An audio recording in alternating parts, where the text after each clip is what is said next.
Yo les bendiga abundantemente. Para quienes nos siguen a distancia, hemos tenido un devocional de alabanza. Estamos terminando ese devocional de alabanza que hacemos a través de videollamada. Y hasta este momento podemos hacer la transmisión por Facebook de la enseñanza bíblica de hoy.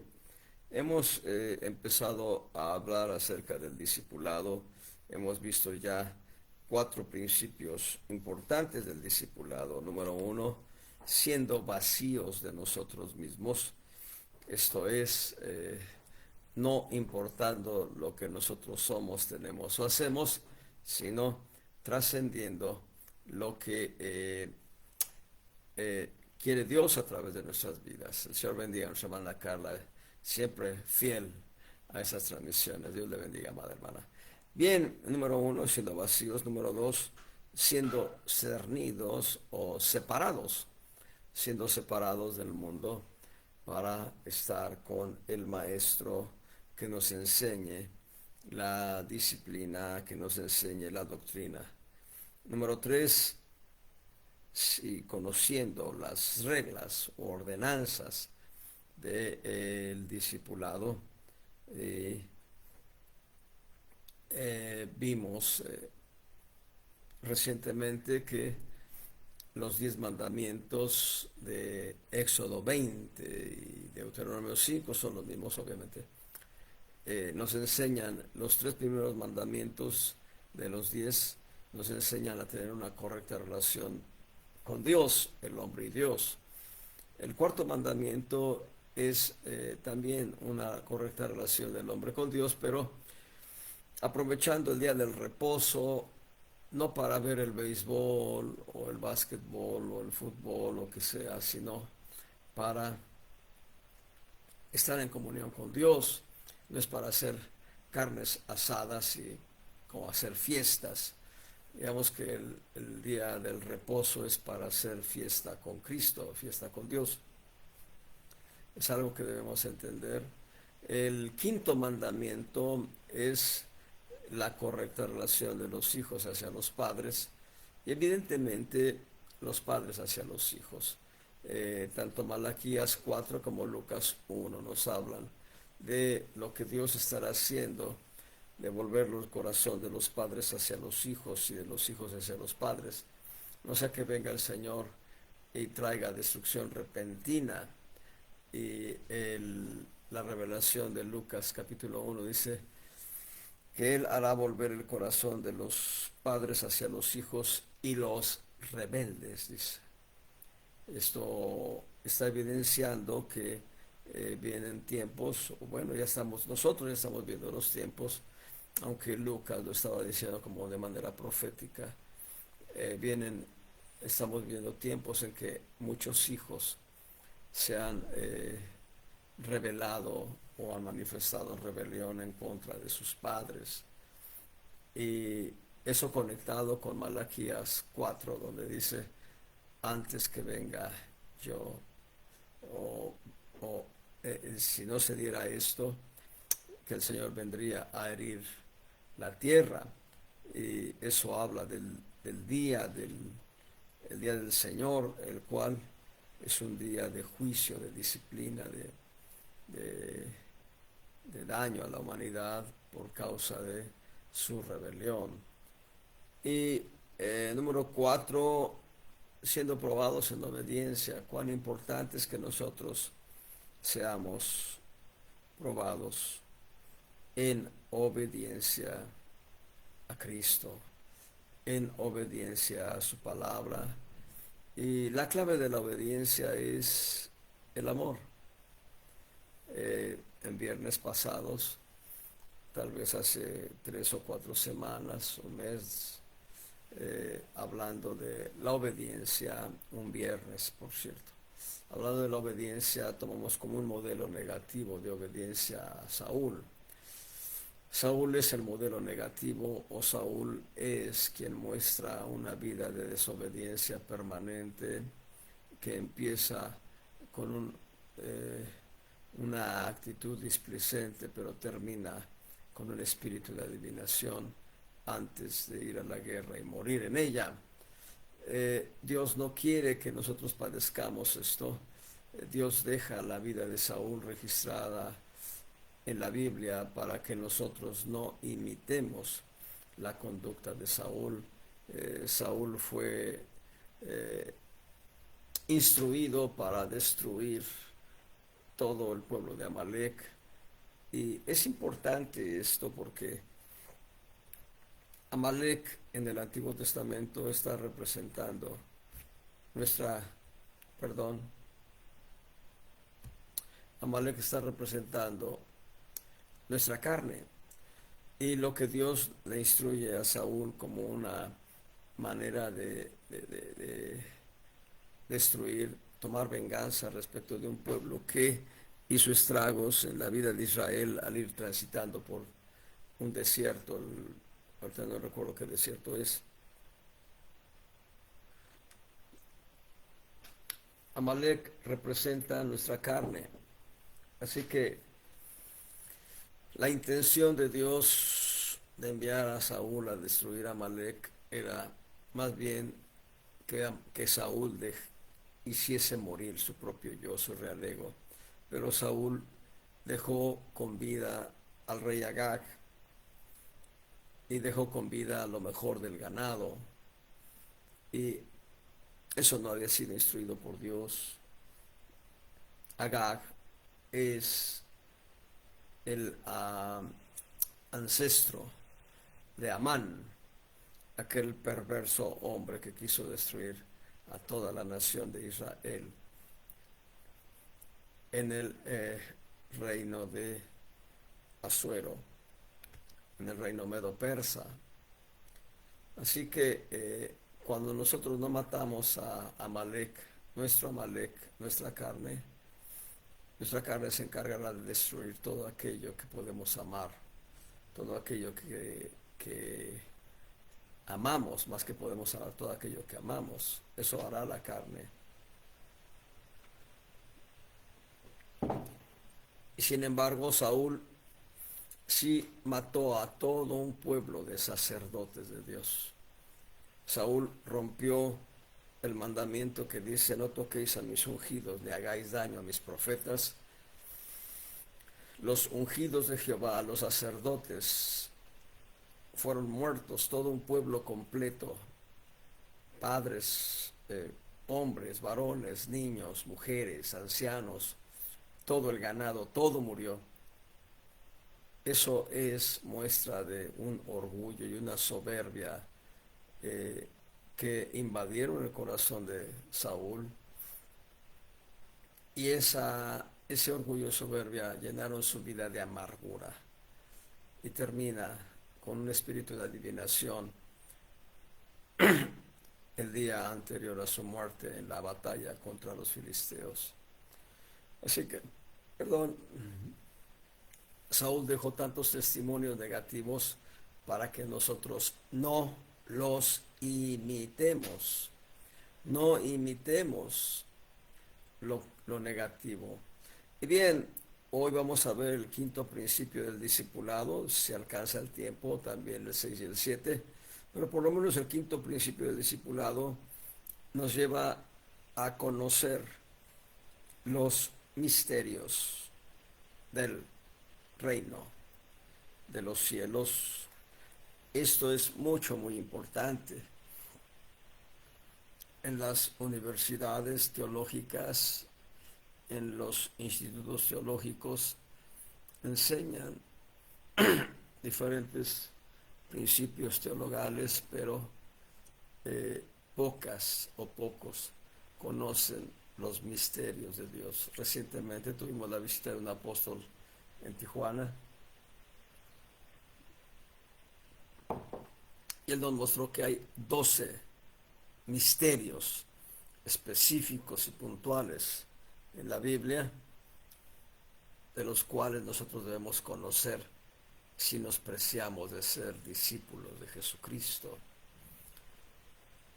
Bien, quiero que vean unos principios importantes antes de conocer algunos misterios, por lo menos enunciados en semilla. Quiero que vean en el Salmo 25, verso 14. Y antes de leer ese texto, quiero decirles, ¿qué es misterio? La palabra misterio para algunos es secreto que nunca será revelado, secreto que nunca será conocido. Esa es una definición equivocada, completamente equivocada. Misterio sí es un secreto, pero es un secreto revelado. Y debemos entender que hablando de misterios del reino de los cielos, Dios tiene 12 misterios puntuales y Él, nuestro Dios, los revela a sus íntimos, a sus discípulos, obviamente. Y entonces ahí en el Salmo 25, verso 14, dice, el secreto de Jehová es para los que le temen, y a ellos hará conocer su alianza. Y aquí tenemos un principio básico, fundamental, de cómo conocer los misterios del reino de los cielos. La manera es teniendo temor de Dios. Ya Salomón nos va a decir, el principio de la sabiduría es el temor de Dios. Y Job va a decirnos que el temor de Dios nos aparta del mal. Cuando tenemos temor de Dios, teniendo temor de Dios, ¿qué es temor de Dios? Conciencia de Dios. Temor de Dios no es miedo a Dios, es conciencia de Dios. De hecho, en una semilla de algo que ya he compartido en ocasiones pasadas, tal vez más de un año atrás, en una semilla les puedo decir, perdón, hablando del temor de Dios precisamente, ahorita conecto la semilla. Decía, Job nos afirma que el temor de Dios nos aparta del mal. Acabo de tener un lapsus, olvidé la semilla que les iba a compartir, espero recordarla. Muy bien, entonces nos dice el Salmo que el secreto de Dios lo comparte con los que temen a Dios. Tener temor de Dios es importante para que Dios nos comparta sus secretos o nos dé a conocer sus misterios. Vayan a Proverbios capítulo 3, verso 32. Perdón. Proverbios 3, verso 32. Porque el perverso es abominable, es abominado de Jehová. Pero el secreto de Jehová es con los rectos. Entonces, temor de Dios nos permite entrar en los misterios de Dios para conocerlos. Temor de Dios. Pero los rectos, hay dos maneras de ver la rectitud y las dos maneras son correctas. En primer lugar, la rectitud como justicia, los que somos redimidos por Cristo, los que hemos entregado nuestra vida al Señor Jesús y reconocemos en Jesús nuestro Salvador personal, recibimos la justicia de Cristo, eso nos hace rectos. Ya somos rectos por la gracia de Dios, por tanto, somos llamados a conocer los secretos de Dios. Hay un texto más todavía en Proverbios. Hay en Proverbios 25:2. Vayan a Proverbios capítulo 25, verso 2, y vean lo que dice. Gloria de Dios es encubrir la palabra, pero honra del rey es escudriñar la palabra. Muy bien. Cuando nosotros leemos las palabras que aparecen ahí, las voces hebreas que aparecen ahí, voy a tratar de traducirlo de la versión en inglés, la versión King James, y les voy a explicar un poco por qué. Dice, "It's the glory of God to conceal a thing, but the honor of kings is to search out a matter." El detalle está en que la palabra, la traducción es la misma. Gloria de Dios es encubrir la palabra, pero honra del rey es escudriñar la palabra. Y ahora sí, la palabra think en inglés y la palabra mother en inglés, al citar la voz hebrea, es la misma. Dabar. Dabar en un significado primario es palabra. Sin embargo,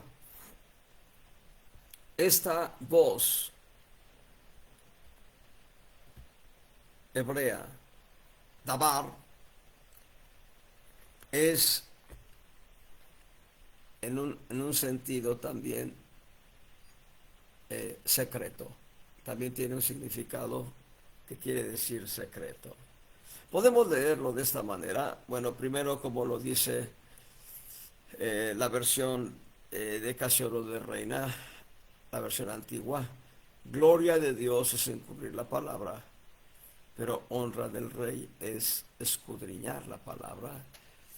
La manera en que lo podemos leer con libertad también es: gloria de Dios es encubrir el secreto, pero honra del rey es descubrir el secreto.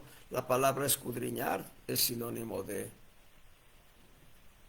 profundizar en el significado de algo, que a su vez nos da el descubrimiento a nosotros primeramente, que estamos escudriñando, pero es también la libertad, una vez que conocemos ese secreto, ya no es un secreto, en su significado profundo, lo podemos compartir con los demás.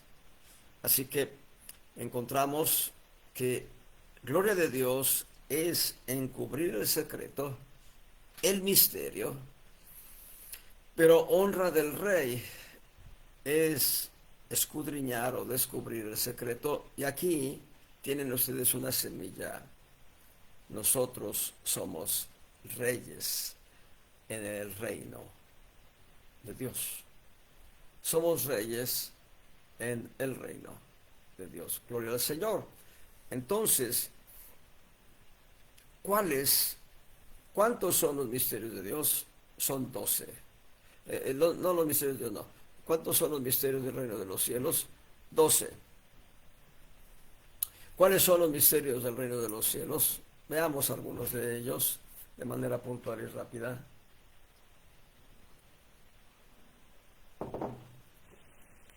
Antes les comparto una semilla. En el Evangelio de Mateo, todo el Evangelio de Mateo va a darnos 12 parábolas del reino. 12 parábolas del reino. En Mateo 13 encontramos 7 parábolas del reino. Todavía no estamos hablando de los misterios, pero para que lo tengan como semilla. Mateo 13 nos habla de la parábola del sembrador. Primera parábola del sembrador. Después está la parábola de el trigo y la cizaña. La parábola del sembrador aparece en Mateo 13, desde el verso 4, verso 3, pues, hasta el verso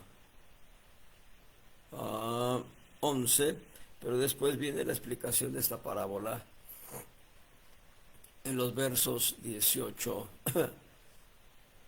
al 23, la parábola del sembrador. Luego está la parábola del trigo y la cizaña en los versos 24 al 30. En el verso 31 está la parábola del grano de mostaza. En el verso 31 y 32 la parábola de mostaza. En el verso 33 está la parábola de la levadura. Gloria al Señor. Y en el verso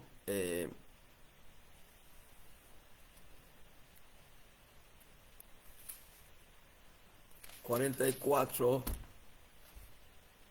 está la parábola del tesoro en el campo.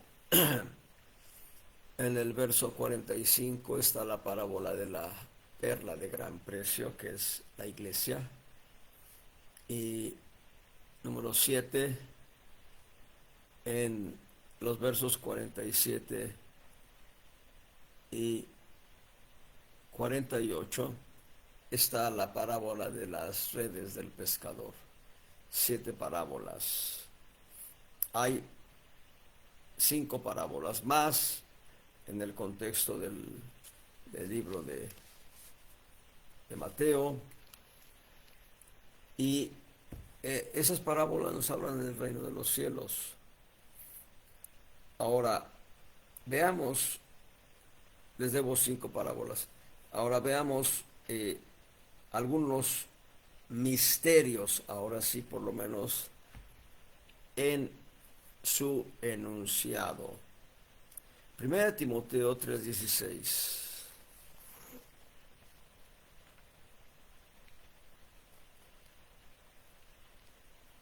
Primera Timoteo 3:16 va a hablarnos del misterio de la piedad.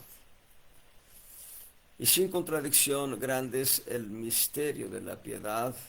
Y este misterio de la piedad es, número 1, Dios ha sido manifestado en carne, Dios hombre, ha sido justificado con el Espíritu, ha sido visto de los ángeles, ha sido predicado a los gentiles, ha sido creído en el mundo, ha sido visto, ha sido recibido en gloria. 7 principios del misterio de la piedad. Y este misterio es sin contradicción. No hay manera, en absoluto, no hay manera de que pueda ser contradecido este misterio de la piedad.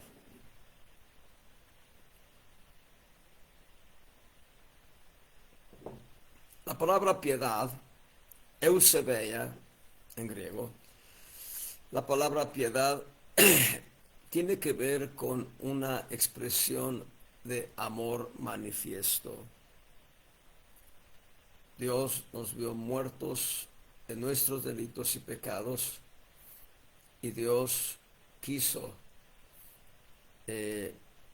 mostrar su abundante piedad, rescatándonos de la muerte. Viene a mi mente, apenas ayer lo leí, la historia que está ahí en el libro de los Reyes, donde un grupo de profetas le dicen al profeta Eliseo: vamos a tomar vigas para construir una cabaña más grande porque no cabemos en esta casa. El profeta Eliseo les dice: sí, vayan. Entonces le dicen los profetas: te rogamos que vengas con nosotros. Él dice: yo iré. Así que cada uno tomó su hacha, derribó su árbol, para sacar las vigas. Pero uno de ellos, al golpear con el hacha, el hierro salió del mango, que yo supongo era de madera. Entonces le dicen al profeta Eliseo, era una hacha prestada. El hierro, por su naturaleza, cayó al fondo del río. Esa es nuestra naturaleza. Nosotros estábamos en el fondo del río. Y el profeta Eliseo le dice a aquel profeta, el profeta Eliseo tomó una vara más bien, tomó una vara. Es contra naturaleza que una vara de madera, una vara de un árbol, se hunda. Es contra naturaleza. Es natural que la vara flote y el hierro esté hundido. Pero la vara fue lanzada y la vara hizo flotar el hierro. Y le dijo el profeta Eliseo, dijo, recoge el hierro. Lo rescataron. Qué hermosa figura de la salvación para nosotros. Eso es piedad. Cristo, la vara del tronco de Isaí, el renuevo, el pimpollo, Cristo se hundió en el lago de miseria, donde estábamos nosotros hundidos, Salmo 40, y nos saca del pozo de desesperación y nos pone en la roca, que es el mismo Cristo. El misterio de la piedad es grande. Puedo asegurarles, el misterio de la piedad está encerrado desde Génesis 1:1 hasta Apocalipsis 22:21, y por que tengan una semilla, en Génesis capítulo 1 encontramos: en el principio creó Dios los cielos y la tierra. Génesis 1:1. En el principio creó Dios los cielos y la tierra. Es todo. Ese texto de 2 líneas contiene una creación perfecta, hecha por Dios. Eso coincide con Eclesiastés 3:11. Todo lo hizo perfecto en su tiempo. La palabra que leen en la versión antigua de Casiodoro de Reina, hermoso, todo lo hizo hermoso en su tiempo. La palabra hermoso tiene también el significado de perfección. Así que Dios todo lo hizo perfecto ahí en Génesis 1:1. Bien, ahí en Génesis 1:1 encontramos a Cristo. Hay diferentes maneras de justificarlo. Veamos algunas de ellas con la intención solamente de hablar de la piedad, del misterio de la piedad. En Génesis 1:1 leemos en hebreo Bereshit Aleph Tav, Bereshit Elohim Aleph Tav, y luego él continúa el resto. Bereshit, en el principio. Elohim, Dios, creó, pero antes de, bueno, está en la manera que lo describe Casiodoro de Reina. En el principio creó Dios. Enseguida de Dios están las letras Aleph Tav, la primera y última letra del alefato hebreo, Aleph Tav. Lo interesante de esto es que nadie ha hecho la traducción de la expresión Aleph Tav. Da la impresión, por no existir una forma adecuada de entender la conjunción de estas dos letras, da la impresión, número uno, de que no hay una palabra formada por ambas letras. Número dos, no hay una traducción obvia, no hay una traducción específica. Pero ustedes que son profundos en la palabra y ya conocen los textos, la letra Aleph Bueno, todas las letras del alefato hebreo tienen tres diferentes significaciones. Todas las letras del alefato hebreo tienen tres diferentes significaciones. Número uno, una significación vocalizada. Aleph, ahí está vocalizada la primera letra. También tiene un significado numérico. Aleph es número uno. Aleph es lo primero. Y tienen un significado iconográfico. La Aleph significa la cabeza del buey, la cabeza del toro.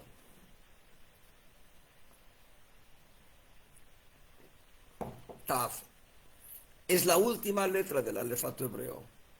Por tanto, Tav es su pronunciación, pero uno de sus significados es lo último, lo postrero. Y ahí tienen una semilla.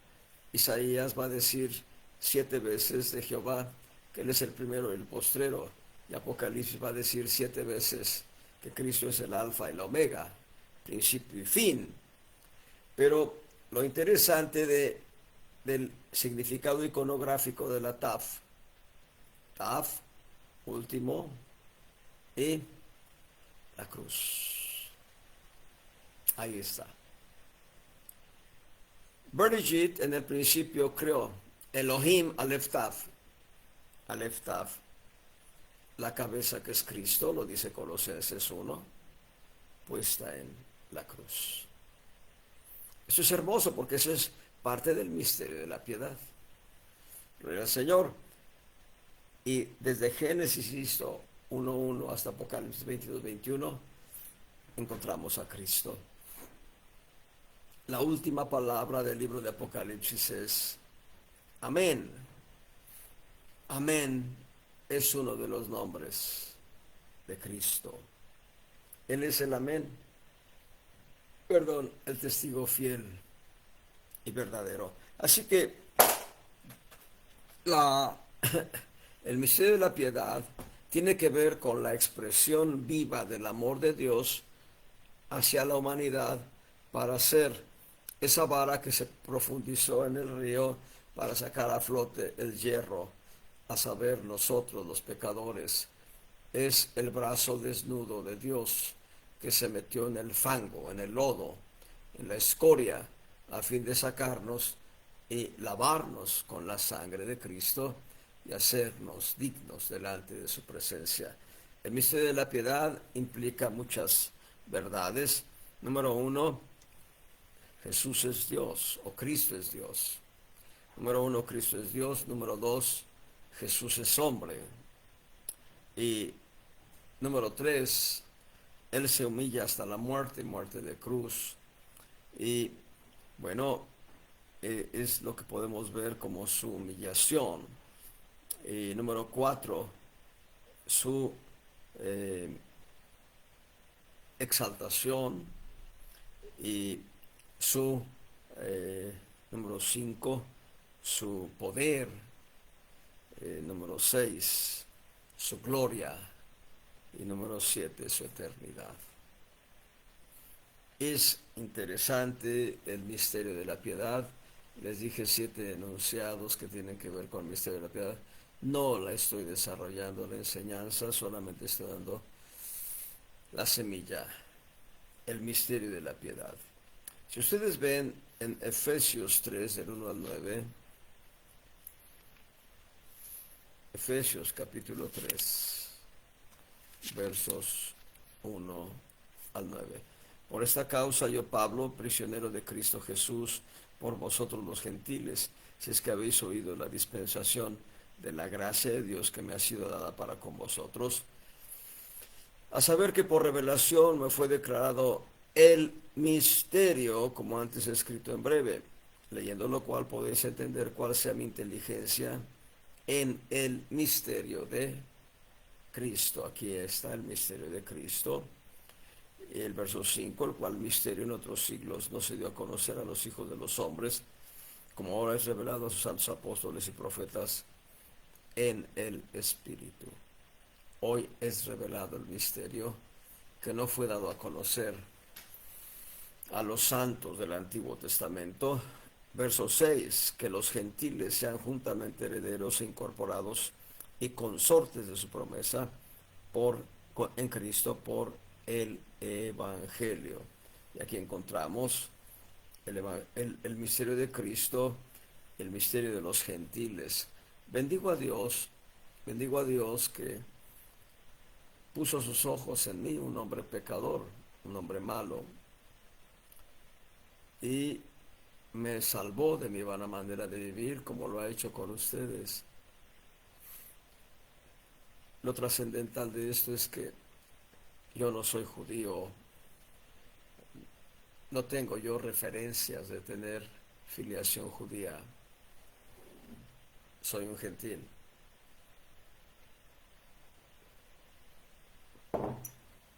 Los gentiles fuimos llamados para esta dispensación de gracia, eso es glorioso. Leyendo la Biblia en todo su contexto vamos a encontrar muchos pasajes que hablan de los gentiles como parte del propósito de Dios para llevarnos a su gloria. Porque tengan una idea, no se separen de Efesios, vamos a regresar allá, pero porque tengan ustedes una idea, ahí en Hechos 15, estamos mencionados como parte de un propósito divino, pero hay muchos textos en los profetas del Antiguo Testamento, pero aún en Génesis 22 estamos mencionados nosotros. Ahorita les llevo a Génesis 22, pero vean lo que dice Hechos 15, verso 16, después de esto volveré y restauraré la habitación de David, que estaba caída, y repararé sus ruinas, y la volveré a levantar, para que el resto de los hombres busque al Señor. El resto de los hombres son los gentiles. En primer lugar están los judíos, ahora los gentiles. El hermano Robert Ewing decía, la vida de la humanidad es como un circo de 3 pistas. En una pista está la humanidad, en otra pista está Israel, y en una tercera pista está la iglesia. La iglesia compuesta de gentiles y judíos. Continúo la lectura. Dice, para que el resto de los hombres busque al Señor. Estoy en el verso 17, la segunda parte dice, y todos los gentiles, sobre los cuales es llamado mi nombre, dice el Señor, que hace todas estas cosas. Y aquí está siendo citado el profeta Amós en los versos 11 y 12. Espero no olvidarme que les prometí llevarlos a Génesis 22, pero vamos al libro de Amós para que vean que sí estamos mencionados ahí nosotros. Amós, capítulo 9, versos 11 y 12. Aquí está. Amós, capítulo 9, versos 11 y 12.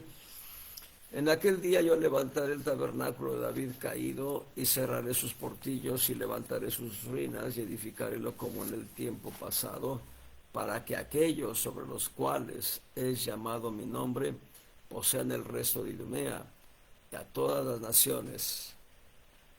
El libro de los Hechos dice gentiles, Amós dice naciones. Dice Jehová que hace esto. Quiero que vean que estábamos en el corazón de Dios aún antes de que Israel existiese como nación. Israel era una semilla, era un embrión en la vida de Abraham, de Isaac y de Jacob. En Génesis 22, en el verso 17, voy a leer desde el verso 16, dijo el ángel de Jehová a Abraham, dijo, por mí mismo he jurado, dice Jehová, que por cuanto has hecho esto y no me has rehusado tu Hijo, tu único. Bendiciendo te bendeciré y multiplicando multiplicaré tu simiente como las estrellas del cielo y como la arena que está a la orilla del mar. Y tu simiente poseerá las puertas de sus enemigos. Y aquí está hablando, como la arena del mar, de todo Israel, como las estrellas del cielo. Ya está hablando de la iglesia, pero todavía no menciona a los gentiles. Verso 18, en tu simiente, aquí estamos nosotros. En tu simiente serán benditas las gentes, los gentiles, serán benditas las gentes o los gentiles de la tierra, por cuanto obedeciste a mi voz. La simiente es Cristo, pero las gentes o los gentiles somos nosotros.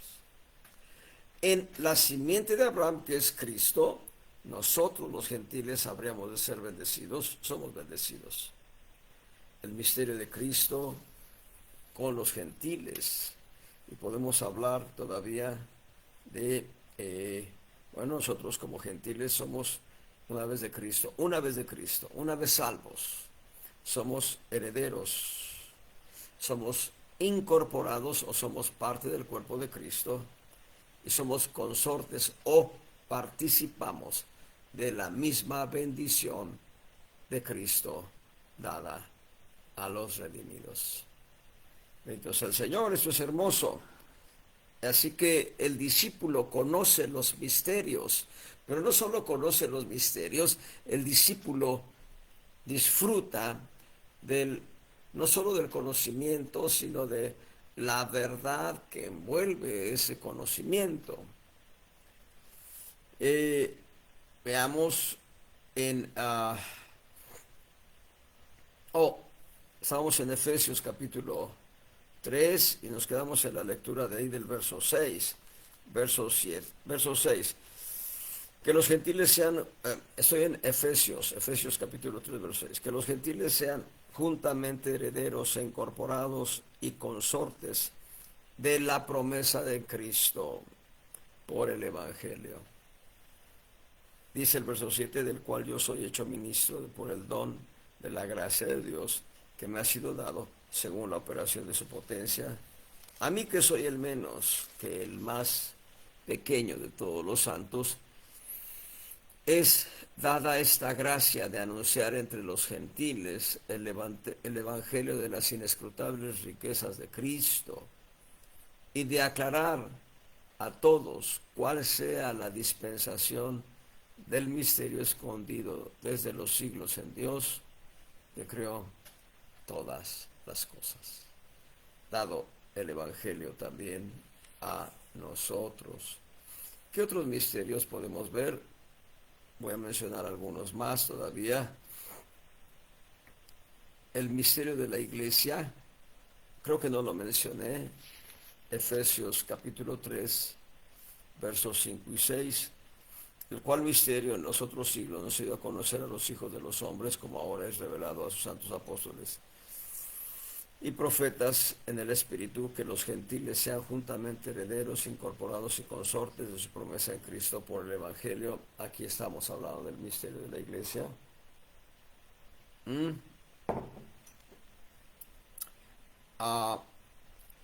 Verso 8, de las inescrutables riquezas.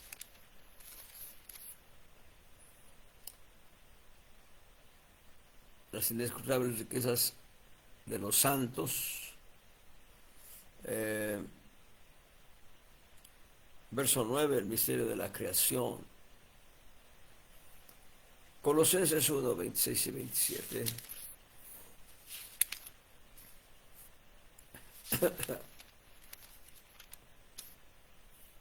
Colosenses 1, 26 y 27. A saber el misterio que había estado oculto desde los siglos y edades, mas ahora ha sido manifestado a sus santos, a los cuales quiso Dios hacer notorias las riquezas de la gloria de este misterio entre los gentiles, que es Cristo en vosotros, la esperanza de gloria. Hablamos las riquezas de gloria, hablamos otra vez de los gentiles, y hablamos de Cristo como nuestra esperanza de gloria. En 1 Timoteo 3:9, el misterio de la fe.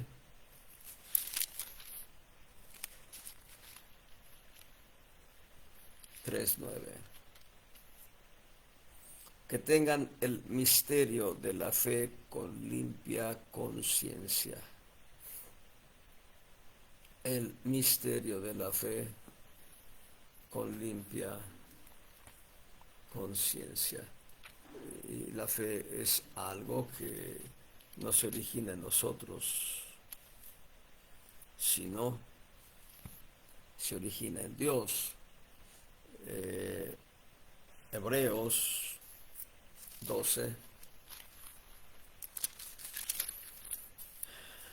verso 2. Puestos los ojos en el autor y consumador de la fe, en Jesús. La fe espiritual se origina en Jesús y nos es dada a nosotros como un regalo para creer a la salvación. Eso está en Efesios capítulo 2, verso 8.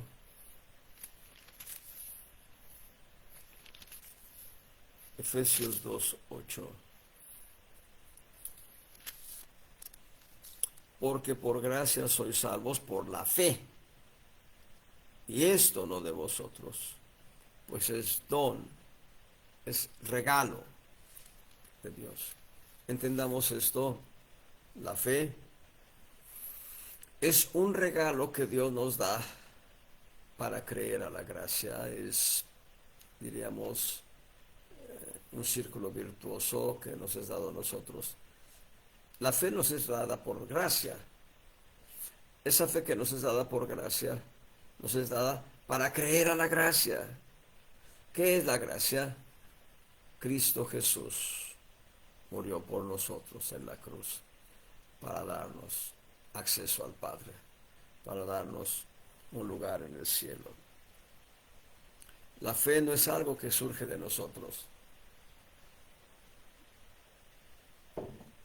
Me asombro con algunas personas que dicen: yo tengo mucha fe, tengo mucha fe. Bueno, el Señor Jesús dice: si tuvieres fe como un grano de mostaza. O sea, no mucha, sino la fe que está alegóricamente medida en una semilla muy pequeña. Y dije alegóricamente porque la fe es una experiencia sobrenatural. La fe es un acto del corazón, es un acto del espíritu.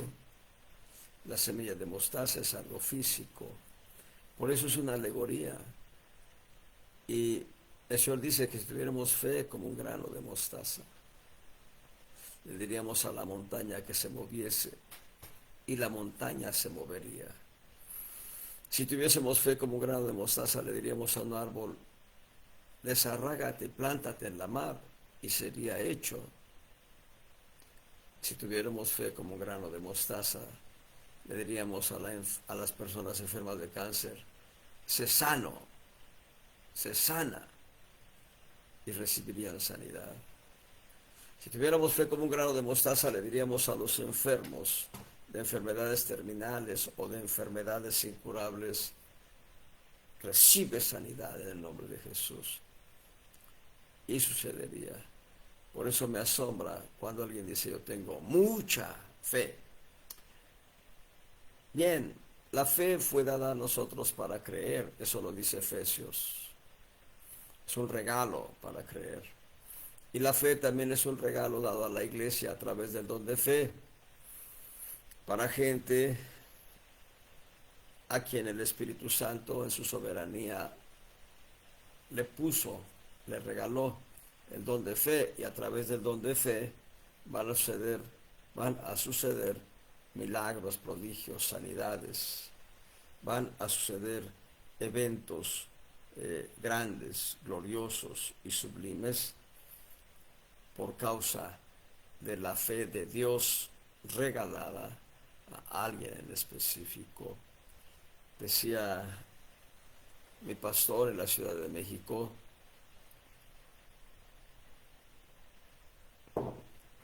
bueno, no sé si era él o otro ministro, pero decía, quien tenga el don de fe, que vaya y ponga las manos en el gasofilacio para que Dios multiplique las ofrendas y los diezmos.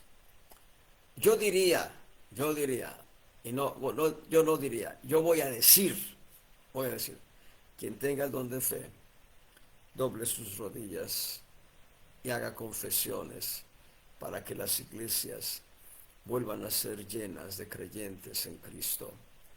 Quien tiene don de fe, doble sus rodillas y haga confesiones para que los miembros de estas iglesias locales en todo el mundo se levanten como parte de la iglesia gloriosa. Quien tenga el don de fe, yo le digo, dobla tus rodillas y ora de manera específica y puntual por aquel que sabes que está en drogadicción, por aquel que sabes que está en alcoholismo, por aquel que sabes que está en juegos de apuestas que están haciendo minar su vida, su patrimonio.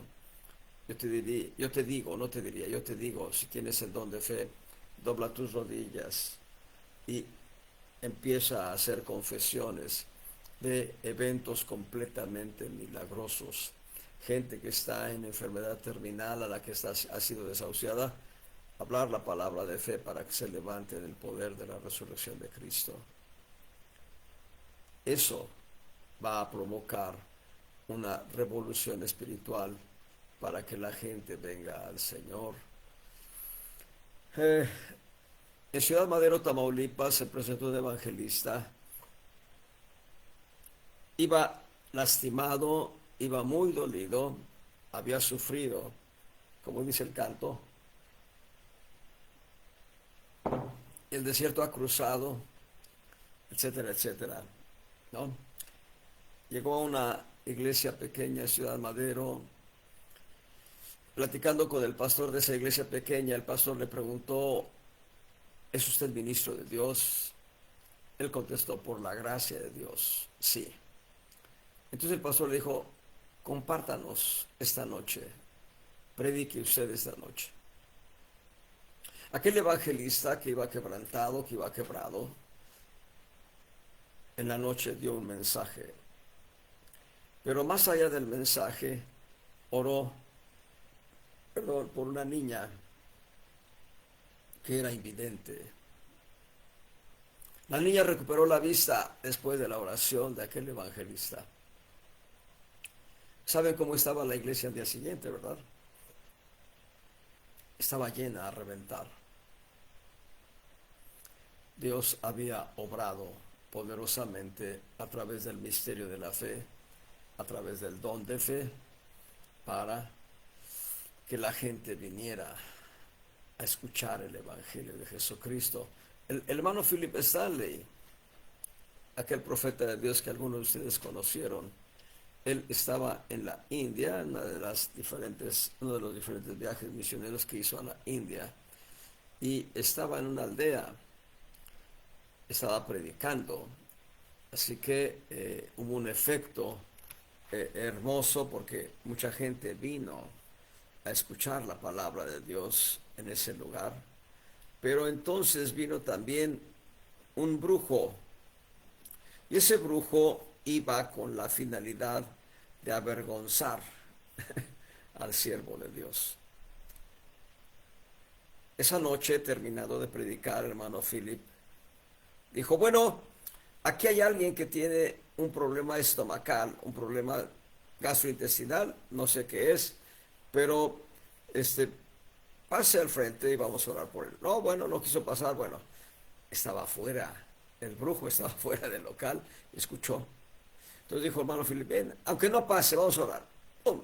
Reprendió la enfermedad. ¿Qué pasó? Aquel hombre recibió sanidad divina.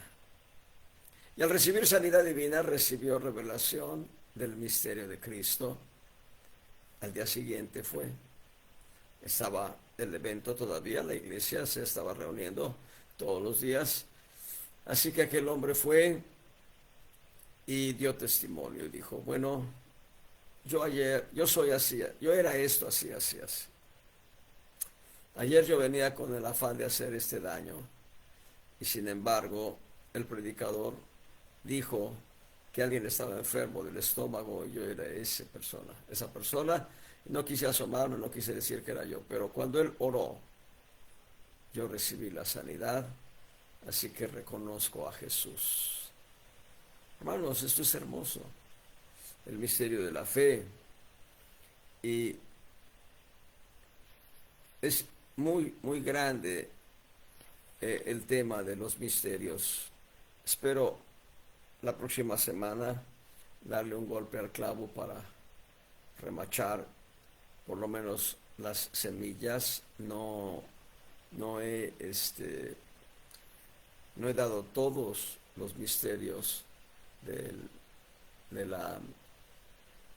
del reino de los cielos, pero espero tener la lista por lo menos la próxima semana, eso deseo.